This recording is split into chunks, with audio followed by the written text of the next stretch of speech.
ভারতকে আর কোনো রকমের ছাড় দিবে না আইসিসি। ভারতকে সাফ জানিয়ে দেওয়া হয়েছে, পাকিস্তানের নাম যাচ্ছিতে না রাখলে ভারতের বিরুদ্ধে নেওয়া হবে কঠোর ব্যবস্থা। চ্যাম্পিয়ন্স ট্রফি নিয়ে ভারতের একের পর এক আপত্তিতে বিরক্ত পাকিস্তান, যার সবশেষ আপত্তিটা ছিল আয়োজক দেশ পাকিস্তানের নাম যাচ্ছিতে রাখবে না ভারত। অবশেষে এ নিয়ে নড়ে চড়ে বসেছে আইসিসি। নিরাপত্তার সংখ্যাকে কারণ দেখিয়ে দল না পাঠানো কিংবা অধিনায়ককে পাকিস্তানে যেতে না দেওয়া পর্যন্ত মেনে নিলেও যাচ্ছিতে পাকিস্তানের নাম না রাখলে ব্যবস্থা নেওয়া হবে বলে ভারতকে হুঁশিয়ারি দিয়েছে আইসিসি। পাকিস্তানের এ স্পোর্টস চ্যানেলের প্রতিবেদন, স্বাগতিক দেশ সংক্রান্ত বিধিমালা অনুযায়ী বিসিসিআই কে আইসিসি জানিয়ে দিয়েছে চ্যাম্পিয়ন্স ট্রফির যাচ্ছিতে পাকিস্তানকে বাদ দিতে পারবে না ভারত। যাচ্ছিতে টুর্নামেন্টের লোগো যোগ করা প্রত্যেক দলেরই দায়িত্ব।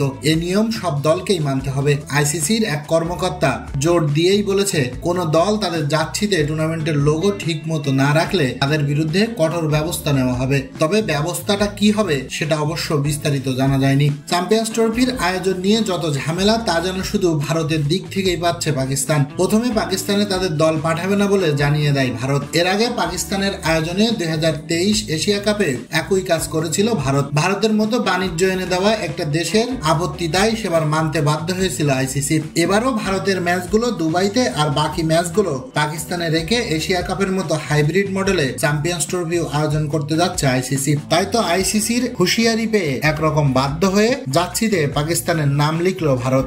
কথায় আছে না, মায়ের নাম বাবাজি।